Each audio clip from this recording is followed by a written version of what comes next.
एक संधी द्या, एक संधी. या संधीचं सोनं नाही केलं तर नावाचा स्वराज रमेश बाबर नाही म्हणणार मी. तर विचार करा, येणाऱ्या निवडणुकीनंतर तुम्ही सर्वांनी जर आम्हाला सर्वांना संधी दिली तर 100% आपल्या भागाचा कायापलट करण्याशिवाय आम्ही सर्वजण शांत बसणार नाही. आपल्या विचाराचे लोकनगरसेवक, आपल्या पक्षाचे लोकनगरसेवक असणं फार महत्त्वाचे आहे. कारण येणाऱ्या काळात भरपूर विकास करायचा आहे. आज अजेंडा काय आहे? आज जो तुमच्या समोरचा सातारा रस्ता रुंदीकरण आहे, जो सातारा रस्ता आहे हा रुंदीकरण होणं गरजेचं आहे.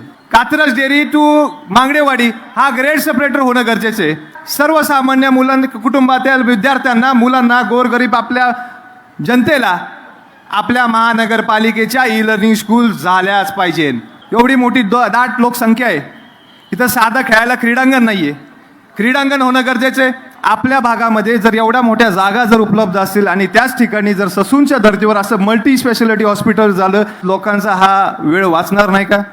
जर शिरूर लोकसभामध्ये भोसरी आहे विधानसभा, तिथं जर 3 पटचा 1 पट होत असेल तर इथं का नाही 3 पटचा 1 पट होऊ शकतो? आपल्या या सगळ्या गोष्टीवर आपल्याला निर्णय द्यायचा आहे, तो म्हणजे 3 पटचा 1 पट टॅक्स होणार म्हणजे होणारच. या भागामध्ये काम करत असताना अनेक समस्या आहेत.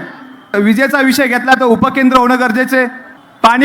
अनियमित पाणी पुरवठा असो,